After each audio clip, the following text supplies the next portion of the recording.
Merci déjà pour l'invitation et donc l'organisation du séminaire m'a demandé de parler du projet BioCF, Biobanque Cohorte Française. Et donc, il n'y a pas de résultats, mais il y a une plateforme, une infrastructure qui est en train d'être construite. En fait, on vient de démarrer le projet.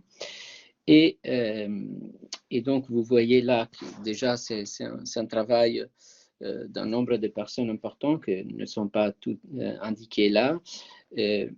Mais on commence avec un préambule, et donc le contexte, où on observe que les grandes cohortes généralistes, donc pas sélectionnées sur une caractéristique phénotypique, une maladie particulière, et en particulier les mégacohortes, surtout de nouvelles générations, à travers l'exploitation de leur biobanque, devient en fait des outils très puissants pour étudier en général l'épidémiologie moléculaire, donc l'identification de biomarqueurs de maladies chroniques, mais aussi de maladies transmissibles.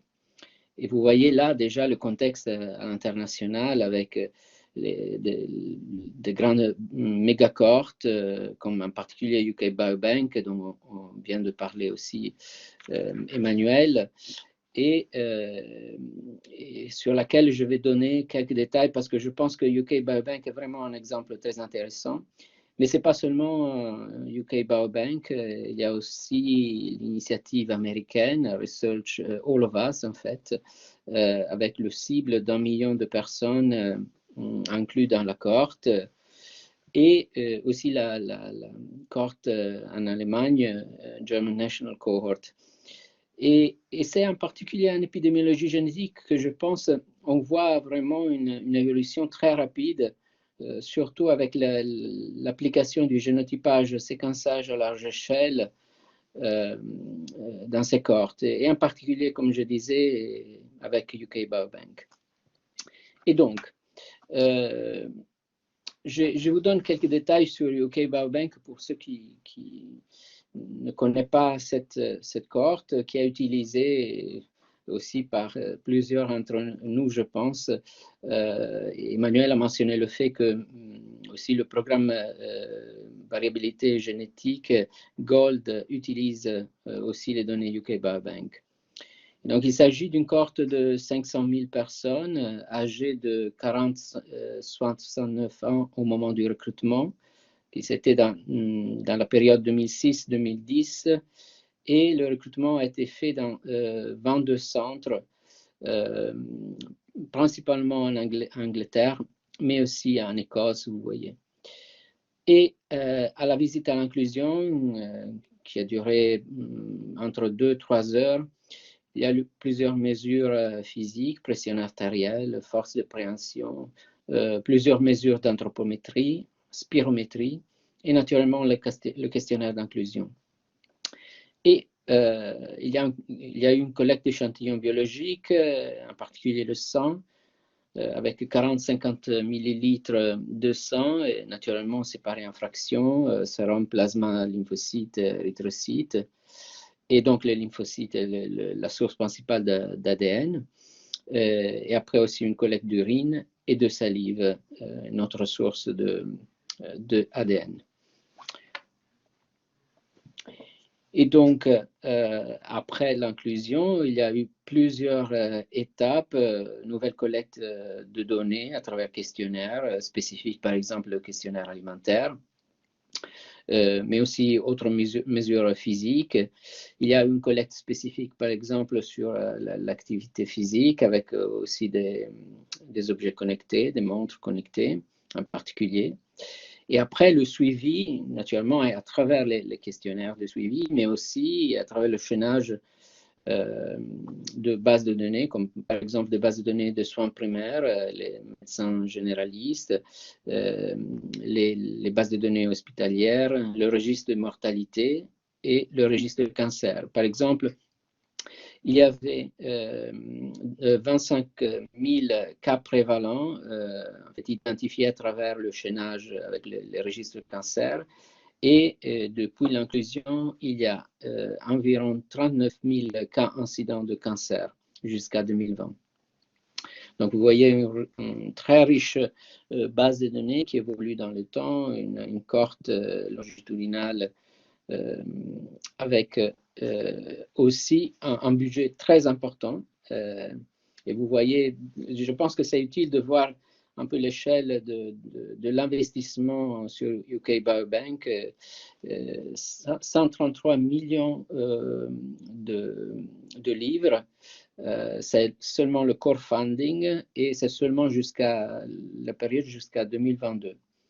Et à côté de ça, il y a des financements spécifiques qu'il appelle enhancement funding, qui est dédié à des activités spécifiques. Et parmi ces activités, il y a tout un travail de génotypage à large échelle et aussi du séquençage des exomes, mais aussi du séquençage whole genome qui est en fait grâce naturellement à des financements publics, mais aussi à un apport important de l'industrie. Et je vais parler de ça dans un moment, c'est un aspect assez intéressant. Et il y a aussi un accès aux données à travers des projets de recherche qui sont envoyés. C'est un modèle très intéressant et déjà plus de 21 000 chercheurs sont enregistrés pour avoir accès aux données. Et donc, ils travaillent sur plusieurs projets. Le total, vous voyez, 2300 projets enregistrés et en cours qui utilisent les données UK Biobank. Et c'est intéressant, si vous ne le savez pas, il y aura des nouvelles conditions d'accès à partir de janvier 2022 avec un coût de 9 000 livres pour une période d'utilisation de 3 ans, une période qui est aussi renouvelable pour chaque projet. Et l'accès sera fait à travers une plateforme cloud. Et ça a été construit aussi spécifiquement pour avoir la possibilité d'analyser les données de séquençage en particulier, que ça sera vraiment très difficile, voire impossible de faire à travers l'accès classique, à travers téléchargement de données. Et si on parle spécifiquement des données génétiques, la thématique d'aujourd'hui, vous voyez qu'il y a le génotypage complet de toute la cohorte qui a été mis à disposition en 2017. Le génotypage a été fait à travers une puce Affymetrix, la puce Axiom, avec environ 850 000 SNP. Avec plus que 90 millions de variants amputés. Et aussi, après ça, il y a toute la partie séquençage avec une première partie mise à disposition en 2019, 50 000 exomes. Après 300 000, 2 ans après. Et en fait, il y a quelques jours, ils ont annoncé les 200 000 whole génomes qui sont mis à disposition des chercheurs. Et vous voyez aussi les articles de plus en plus nombreux qui utilisent les données génétiques de UK Biobank avec des articles très importants. Et Emmanuel aussi a mentionné des articles sur les variants rares qui ont utilisé en particulier les données d'exomes. Et voilà l'annonce d'il y a quelques jours de la mise à disposition des données de whole exome, de whole genome.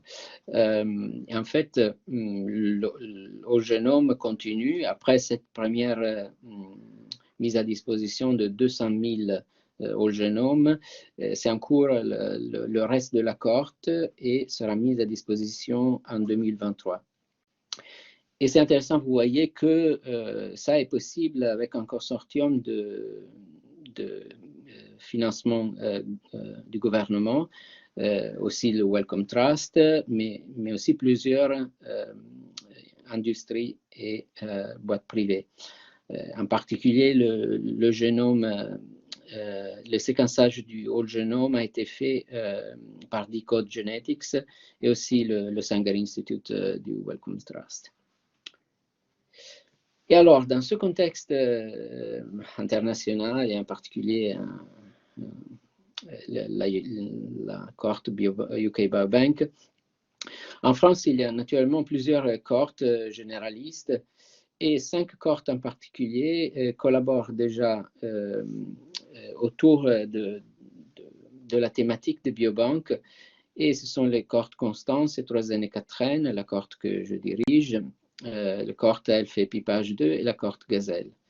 Et ces cohortes travaillent en particulier avec la Fondation Jean Dossé, le CEF, le Centre pour l'étude du polymorphisme humain, pour développer une stratégie commune autour de leurs collections biologiques, et les collections existantes, mais aussi les collections futures.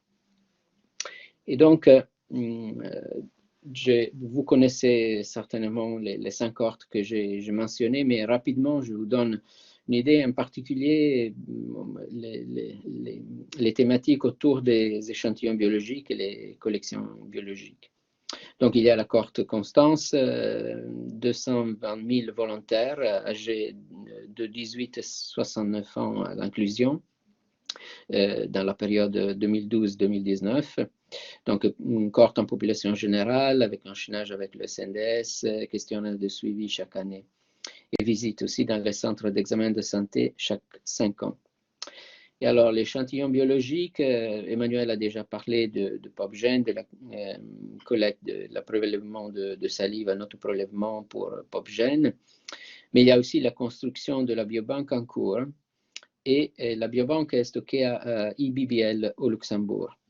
Et la collecte inclut le sang avec les différentes fractions, l'urine, et le cible est d'arriver à 83 000 volontaires avec un échantillon biologique. Et après la cohorte Gazelle, avec une biobanque avec les différentes fractions de sang qui est stockée au CRB de Dijon. Après la cohorte 3N et 4N, qui est une cohorte généraliste familiale sur 3 générations, avec pour le moment environ 137 000 volontaires, mais encore en cours de recrutement pour la 2e et 3e génération. Et vous voyez, il y a les femmes 3N recrutées en 1990, environ 100 000 femmes. Après 18 000 pères des enfants de femmes 3N. Et la 2e génération en cours des enfants de femmes 3N, pour le moment, on a recruté environ 20 000 enfants, mais on continue le recrutement. Et après, à partir de 2022, on va commencer le recrutement de la 3e génération, les petits-enfants des femmes 3N.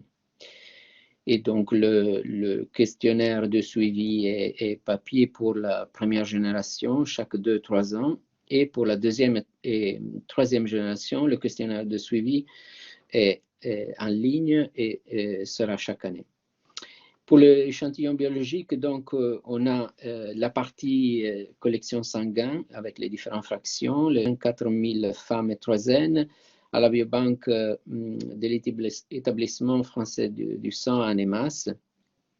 On a une partie de ADN déjà extrait, environ 3800 femmes, qui est stocké au CRB de Kremlin-Bicêtre et représente en fait de l'ADN qui a été extrait et une partie utilisée pour des études de génétique d'association, en particulier des GWAS sur le cancer du sein et sur d'autres types de cancer. Et aussi une partie de la biobanque, en fait, les salives qui sont stockées à la Fondation Jean Dossé CEF pour 43 000 femmes 3N et 17 000 pères géants.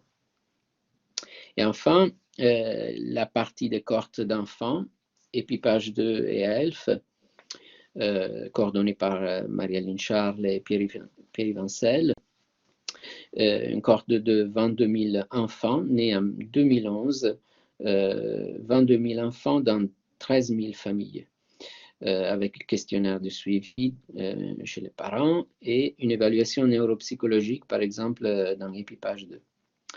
Côté échantillon biologique, c'est très intéressant, vous voyez déjà la biobanque ELF qui est stockée dans 3 sites de l'établissement français du sang, est très riche en termes de type d'échantillon biologique. Vous voyez, il y a le lait maternel, les globules rouges du cordon de l'enfant, ADN de la mère, tissu de cordon, etc. Donc, une très riche variété de typologies d'échantillons biologiques, même si en termes de nombre d'échantillons est plus limité que pour les cohortes d'adultes. Et aussi la biobanque Epipage 2, qui est stockée au CEF Fondation Jean Dossé, avec des salives et de l'ADN ARN. Donc, vous voyez que c'est un paysage aussi en termes de biobanque très varié entre les 5 cohortes.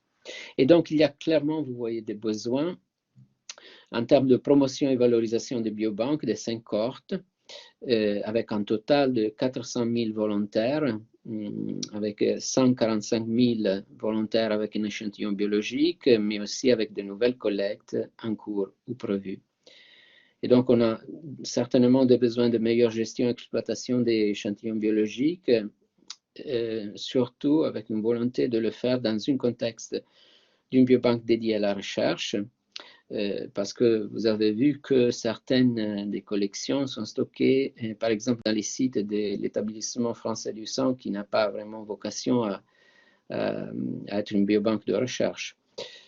Et naturellement, des besoins en termes de nouvelles collectes, en particulier la génération 2-3 de la cohorte 3N et 4N, inclut des collectes de nouveaux types d'échantillons biologiques.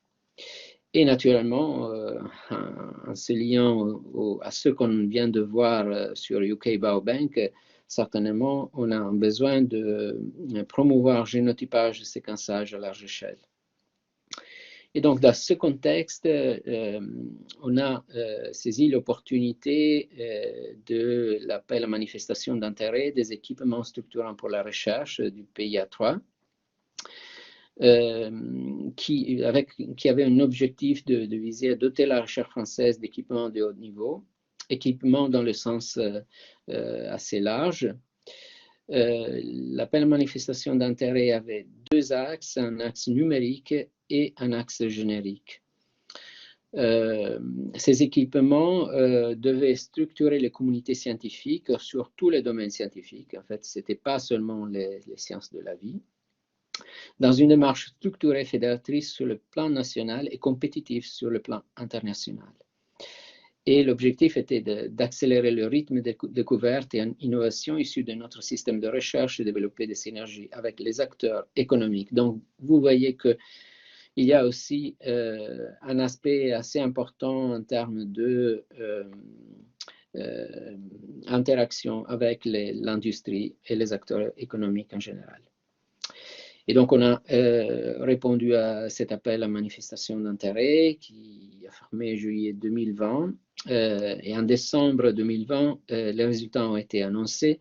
Et sur 135 projets, 32 ont été classés A+, dans notre projet BioCF, et 20 ont été classés A.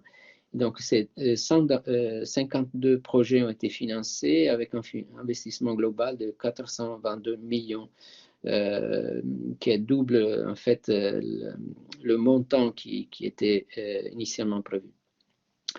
Donc, on a eu une phase de dialogue en février-mars 2021, donc cette année, parce que le financement demandé à l'ANR était presque 20 millions d'euros et le financement attribué est de 17,2 millions. Donc, on a eu des négociations pour trouver la manière de maintenir les objectifs initiaux et avec un budget diminué. Le début du projet formellement a été en avril 2021 et la convention ANR-INSERM a été signée en octobre 2021, donc récemment. Et il y a une phase de mise en place de 5 ans et une phase d'exploitation de 3 ans. Et je vous donne une idée des objectifs du projet, qui en fait, ce sont les objectifs de répondre aux besoins que je viens de vous montrer. Donc, le premier objectif est de créer une ressource nationale centralisée au CEF, donc dans le contexte d'une biobanque dédiée à la recherche, pour la collecte, le stockage et l'exploitation des échantillons biologiques des 5 cohortes. Donc, vous voyez la situation initiale à gauche et ce qu'on vise d'obtenir à droite avec une biobanque avec les différentes cohortes stockées au CEF. Mais ce n'est pas seulement de la centralisation dans une seule biobanque. Il y a aussi des objectifs plus scientifiques et en particulier le génotypage de en fait, tous les volontaires des 5 cohortes pour lesquels on a un échantillon d'ADN disponible ou que sera disponible. Et en fait, donc ça veut dire avoir génotypage pour plus que 200 000 volontaires entre les 5 cohortes. Après, notre objectif de conduire des études pilotes pour tester des nouvelles technologies, nouvelles collectes. La nouvelle collecte pour la cohorte 3N et 4N, avec au moins 50 000 volontaires de la génération 2 et 3 de la cohorte 3N et 4N, avec du sang, de l'urine et de la salive. La création d'un catalogue de données d'échantillons ouvert à la communauté scientifique, en fait, pour promouvoir l'utilisation des collections biologiques, et aussi une partie valorisation de la biobanque en collaboration avec INSERM Transfer pour le côté développement de partenariats publics-privés. Juste pour vous donner rapidement le calendrier du projet avec l'aménagement du CEF, l'installation de cuves d'azote congélateurs, et c'est le travail qu'on fait maintenant aussi en urgence parce qu'il y a une nécessité de transfert d'échantillons, surtout le transfert d'échantillons stockés à l'EFS de Annemasse qui va fermer très prochainement et où sont stockés des échantillons des 3N et 4N, en fait, la collection d'échantillons sanguins, et aussi des échantillons d'ELF. Après l'extraction d'ADN et le génotypage que va partir la prochaine année et va durer quelques années. Et là, certainement, dans les prochains mois, on va décider quelle puisse utiliser et certainement personnes qui sont aujourd'hui, qui participent au séminaire vont être sollicitées pour prendre une décision la plus efficace pour le futur projet. Et après les études pilotes, comme je disais, la nouvelle collection 3N et 4N qui va partir en 2023, qui va durer environ 2 ans. Le catalogue de données pour faciliter le projet de recherche et la phase d'exploitation après de la biobanque, naturellement que sera fait tout au cours du projet. Et juste, vous voyez la gouvernance et l'organisation, vous avez vu déjà les personnes qui sont impliquées, naturellement le PI des cohortes, Jean-François Deleuze comme directeur de la Fondation Jean Dossé, Hélène Blanchet aussi de la Fondation Jean Dossé, et le comité de pilotage avec les représentants des institutions, naturellement de l'INSERM qui est l'institution qui coordonne le projet. Et rapidement les conclusions.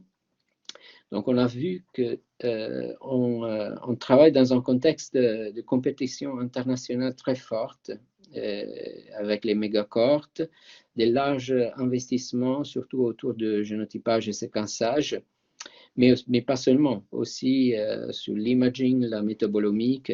Vous avez vu que dans UK Biobank, il y a au moins 100 000 personnes de volontaires pour lesquels on a des données de métabolomique, à côté naturellement des données de génétique. Mais on a aussi des cohortes françaises avec des dimensions très riches et variées, par exemple en dimension de population générale, par exemple Constance, l'aspect familial, les 3N et 4N, mais aussi avec les cohortes d'enfants, une dimension de l'enfance à l'âge adulte. Et c'est ça que BioCF vise à valoriser et enrichir dans la discipline de la génétique, mais pas seulement naturellement la génétique. Vous avez vu la variété de fractions de sang, par exemple, qui peuvent être utilisées, par exemple, pour étudier les substances chimiques, pollution, donc les aspects environnementaux et plusieurs d'autres. Merci.